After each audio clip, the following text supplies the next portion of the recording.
अस्सलाम वालेकुम। Iron metabolism देखते हैं। Total quantity of iron in the body 4 to 5 ग्राम है। सब मिनरल्स की याद करने की कोई भी ज़रूरत नहीं है। इंपॉर्टेंट मिनरल्स जिनका रोल बहुत इंपॉर्टेंट लाइक आयरन और कैल्शियम, उनकी आप क्वांटिटी याद कर लें।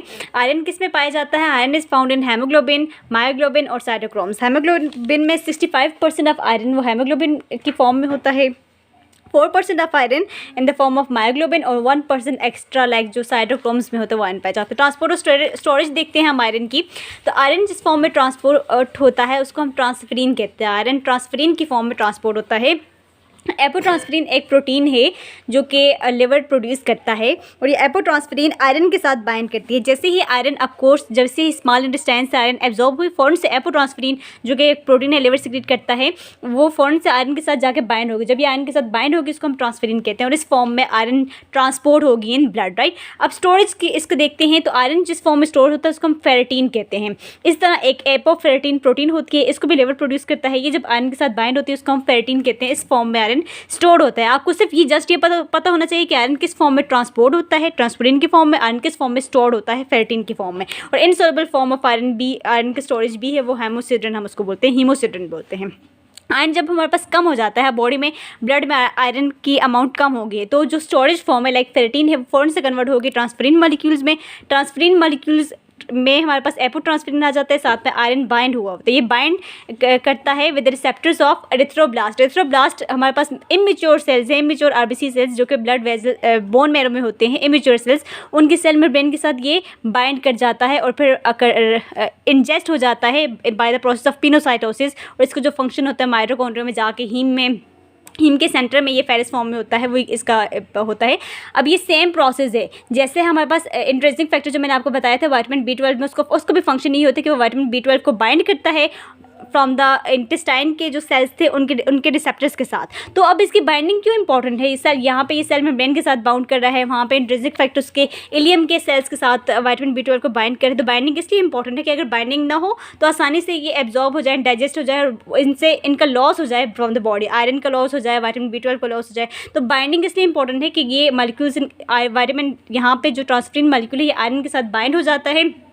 वो बाइंड कर जाके फिर बाइंडिंग फॉर्म में ही वो जाके रिसेप्टर जो एरिथ्रोब्लास्ट के सेल मेम्ब्रेन के रिसेप्टर से उनके साथ जाके अटैच हो जाता है। तो it actually saves iron from loss, यानी release from the body, iron को रिलीज होने से, आयरन को लॉस से बचाता है ये, ठीक है, ये प्रोसेस। तो ये पिनोसाइटोसिस का आपने याद रखता है। पिनोसाइटोसिस एंडोसाइटोसिस, एंडोसाइटोसिस के आगे से 2 टाइप्स होती है, फैगोसाइटोसिस, पिनोसाइटोसिस। तो पिनोसाइटोसिस के जरिए आरबीसी जो आयरन है वो आरबीसी के अंदर जाता है, एरिथ्रोब्लास्ट के अंदर जाता है, फिर वो आगे जाके वो हीमोग्लोबिन में स्टोर हो जाता है। अब iron loss of iron in the body बहुत कम माइन्यूट अमाउंट पे 0.6 मिलीग्राम है वो लॉस होता है। आयरन जब हमारे पास कम हो जाता है when there is a deficiency of iron, तो उसकी वजह से एक एनीमिया होता है, उसको हम हाइपोक्रोमिक एनीमिया बोलते हैं। Hypochromic is the term which is used for the deficiency of haemoglobin, यानी हेमोग्लोबिन कम अमाउंट में होता है। हाइपोमीन कम है, हाइपोक्रोमिक हेमोग्लोबिन कम अमाउंट में होता है। क्यों कम? क्योंकि ऑफकोर्स हेमोग्लोबिन में आयरन उसके सेंटर में इंपॉर्टेंट है, आयरन उस हेमोग्लोबिन की सिंथेसिस के लिए इंपॉर्टेंट है। तो जब आयरन नहीं होगा, हेमोग्लोबिन सिंथेसाइज नहीं होगा तो हाइपोक्रोमिक नहीं होगा। नेक्स्ट है absorption of iron from intestinal tract. तो सबसे पहले लिवर हमारे पास ये एपोट्रांसफेरिन ये वाली प्रोटीन बनाता है। जीआईटी ट्रैक्ट में ये प्रोटीन जाती है जीआईटी ट्रैक्ट में, वहाँ से आयरन एब्जॉर्ब करती है, आयरन के साथ बाइंड होती है, ट्रांसफेरिन उसको हम बोलते हैं। फिर आगे वही वाला प्रोसेस होता है, रिसेप्टर के साथ बाइंड करती है और पिनोसाइटोसिस। अब regulation of total body iron by controlling rate of absorption. तो आयरन का बॉडी रेट ऐसे कंट्रोल होता है कि अगर आयरन फॉर एग्जांपल उसकी अमाउंट ज़्यादा है, बॉडी में ज़्यादा होगी, तो उसकी एब्जॉर्प्शन जो जीआईटी ट्रैक्ट में है वो कम हो जाएगी, एब्जॉर्प्शन डिक्रीज हो जाएगी, ठीक है, एब्जॉर्प्शन डिक्रीज हो जाएगी। इस तरह अगर आयरन हमारे पास कम होगी है तो एब्जॉर्प्शन जीआईटी ट्रैक्ट में आयरन की ज़्यादा होगी। तो एब्जॉर्प्शन से रिलेशन इसका है कि आयरन की क्वांटिटी जितनी ज़्यादा होगी उतनी एब्जॉर्प्शन कम होगी, अगर क्वांटिटी कम है एब्जॉर्प्शन ज़्यादा हो, तो एब्जॉर्प्शन से हम आयरन का अमाउंट बॉडी में कंट्रोल करते हैं। इसके बाद लाइफ स्पेन ऑफ आरबीसी का बताया गया है कि 120 डेज होती है, 120 डेज़ के बाद आरबीसी डिस्ट्रॉय हो जाता है, स्प्लीन में जाके रेड पल्प में ये डिस्ट्रॉय हो जाता है, उससे बिलीरुबिन बनते हैं जो कि बाइल में रिलीज हो जाता है। अब एनीमिया की मतलब types, most important topic of this whole chapter, सबसे इंपॉर्टेंट टॉपिक है एनीमिया के। एनीमिया की टाइप्स भी मैंने लिखी हुई, गाइडन में ये इतना फैसिनेटिंग नहीं लिखा हुआ, मैंने इसकी टाइप्स अच्छे तरीके से एलेबोरेट करके लिखी हुई हैं, तो you should go through it. तो एनीमिया क्या होता है? Anaemia is reduced oxygen carrying capacity of the blood. Oxygen carrying capacity जो ब्लड की है वो कम हो जाती है एनीमिया में, ठीक है। किस वजह से कम होती है, या तो हेमोग्लोबिन की कंसंट्रेशन कम है या फिर आरबीसी कम है, तो ऑक्सीजन कैरिंग कैपेसिटी टिश्यू को जितना रिक्वायर्ड ऑक्सीजन है वो नहीं मिल रहा due to a very later haemoglobin और 2 लेटर आरबीसी भी कमी हो सकती है या फिर हेमोग्लोबिन की भी कमी हो सकती है, राइट। टाइप्स अब इसकी देखते हैं। पहला है नॉर्मोसिटिक एनीमिया। नॉर्मोसिटिक एनीमिया में आरबीसी का साइज़ जो है वो नॉर्मल होता है, लेकिन इसकी क्वांटिटी कम होती है, कम अमाउंट में होता है। अब कम अमाउंट में किस वजह से होगा, एक्यूट हेमरेज यानी एक्यूट ब्लड लॉस, अचानक से कोई ट्रॉमा हो गया और ब्लड लॉस हो गया है कुछ अमाउंट में, तो उसमें क्या होगा कि नए आरबीसी जो प्रोड्यूस होंगे उनका साइज़ नॉर्मल होगा, लेकिन ऑफ कोर्स आरबीसी का लॉस्ट हो गया है तो उनकी क्वांटिटी कम होगी, तो इस वजह से जो एनीमिया होगा उसको हम नॉर्मोसिटिक एनीमिया कहेंगे। नेक्स्ट है हाइपोक्रोमिक मैक्रोसिटिक एनीमिया। नाम से ही जाया हाइपोक्रोमिक, इसमें हेमोग्लोबिन की कंसनट्रेशन कम होगी। मैक्रोसिटिक मीन्स के आरबीसी का साइज़ भी कम होगा। इस किस्म का एनीमिया है। तो इस किस्म का एनीमिया कौन सी कंडीशन में होता है, when there is iron deficiency. जब बॉडी में आयरन की डेफिशिएंसी होगी तो उस वजह से एनीमिया होगा, तो उस एनीमिया को हम हाइपोक्रोमिक मैक्रोसिटिक एनीमिया होगा। इस किस्म के एनीमिया में आरबीसी का साइज़ कम होगा और उसमें जो हेमोग्लोबिन है वो भी कम अमाउंट में स्टोर होगा, ठीक है, क्योंकि आयरन नहीं है तो हेमोग्लोबिन का अमाउंट कम होगा, कम अमाउंट में हेमोग्लोबिन सिंथेसाइज्ड होगा। और दूसरी कौन सी कंडीशन है जिसमें ये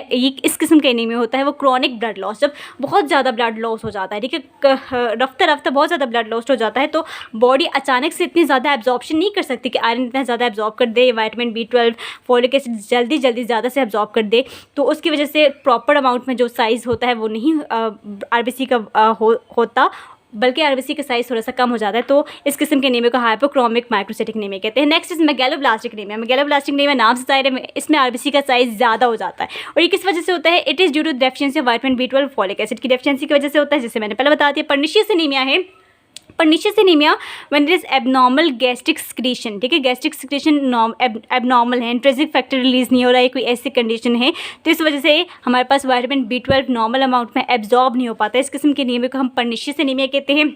विटामिन B12 के साथ मेगैलोब्लास्टिक एनीमिया भी रिलेटेड है, साथ में पर्निशियस एनीमिया भी रिलेटेड है विटामिन B12 के साथ। एप्लास्टिक एनीमिया देखते हैं। एप्लास्टिक एनीमिया जो कि बोन मैरो के साथ रिलेटेड है, बोन मैरो डैमेज हो गई है या उसका डिसफंक्शन हो गया ड्यू टू रेडिएशन या एनी अदर कंडीशन, तो उस किस्म के एनीमिया को हम एप्लास्टिक एनीमिया कहते हैं। और एप्लास्टिक एनीमिया में आरबीसी का साइज़ नॉर्मल होता है। नेक्स्ट है हेमोलिटिक एनीमिया। हेमोलिटिक एनीमिया जब हमारे पास आरबीसी की ब्रेकडाउन बहुत ज़्यादा होती है, साइज़ उसका नॉर्मल होता है, लेकिन उसकी ब्रेकडाउन बहुत ज़्यादा हो रही होती है, बहुत ज़्यादा टूट रहे होते हैं। किस वजह से टूट रहे होते हैं, अब हम देखते हैं। इसकी 3 कंडीशन से। पहला है हेरिडिटरी स्फीरोसाइटोसिस। हेरिडिटरी स्फीरोसाइटोसिस, इसमें ये होता है कि आरबीसी की शेप, इसमें साइज़ नॉर्मल होता है लेकिन उसकी शेप स्फेरिकल होती है, वो गोल होता है। आपको पता है कि आरबीसी का जो नॉर्मल शेप है वो बाइकनकेव होती है, और बाइकनकेव शेप में ही ये स्प्लीन में से पास हो सकता है। अगर इसकी कोई और शेप है, लाइक स्फेरिकल शेप है, तो ये बहुत ज़्यादा फ्रेजाइल होगा, वहाँ पर टूट जाएगा, स्प्लीन से पास नहीं कर सकेगा। तो जब बहुत ज़्यादा अमाउंट में उसकी ब्रेकडाउन होगी तो ऑफ कोर्स उसका क्वांटिटी उसकी कम हो जाएगी, उसकी वजह से एनीमिया हो जाएगा। सिकल सेल एनीमिया भी ऐसी एक कंडीशन है, इसमें आरबीसी की शेप सिकल हो जाती है, ऐसी शेप हो जाती है इसकी। और जब डीऑक्सीनेटेड, जब ऑक्सीजन की कमी होती है तो वो लॉन्ग क्रिस्टल्स बना सकते हैं, तो इस तरह वो स्प्लीन से और दूसरी माइन्यूट प्लेसेस से पास नहीं हो सकते आरबीसी सिकल सेल एनीमिया में, तो इस वजह से आरबीसी की ब्रेकडाउन बहुत ज़्यादा हो जाती है। एरिथ्रोब्लास्टोसिस फिटेलिस ये 3rd कंडीशन है जिसमें हेमोलिटिक एनीमिया होता है। हेमोलिटिक एनीमिया इसमें फीटस में होता है। फीटस जिसमें ब्लड ग्रुप RH पॉजिटिव होता है और मदर में RH नेगेटिव होता है, तो मदर की एंटीबॉडीज़ फीटस के आरबीसी को अटैक करती हैं। तो जब आरबीसी की कमी होती है तो आरबीसी जो प्रीमेच्योर उसका स्टेज है, दैट इज़ एरिथ्रोब्लास्ट, उसी स्टेज में रिलीज़ होना स्टार्ट हो जाता है। तो जब प्रीमेच्योर रिलीज़ होगा तो ऑफकोर्स वो फ्रेजाइल होगा, टूट जाएगा, उसके आसानी से ब्रेकडाउन हो जाएगा, तो इसमें भी हेमोलिटिक एनीमिया। इसके अलावा मैंने 2 किस्म के एनीमिया लिखे हुए हैं, कंडीशंस में लिखे हुए हैं। थैलेसीमिया जो कंडीशन है, थैलेसीमिया में माइक्रोसिटिक एनीमिया होता है, राइट, ये आपने बात याद रखती हैं, अक्सर MCQ में आ जाता है। और अल्कोहलिज्म, जो लोग अल्कोहल बहुत ज़्यादा यूज़ करते हैं, या हाइपोथायरॉयडिज्म जिनमें थायराइड जो है हार्मोन्स कम हैं, उनमें मेगैलोब्लास्टिक एनीमिया होता है, राइट। अब हम एनीमिया के इफेक्ट्स देखते हैं, मैं आगे अगले पार्ट में बताती हूँ।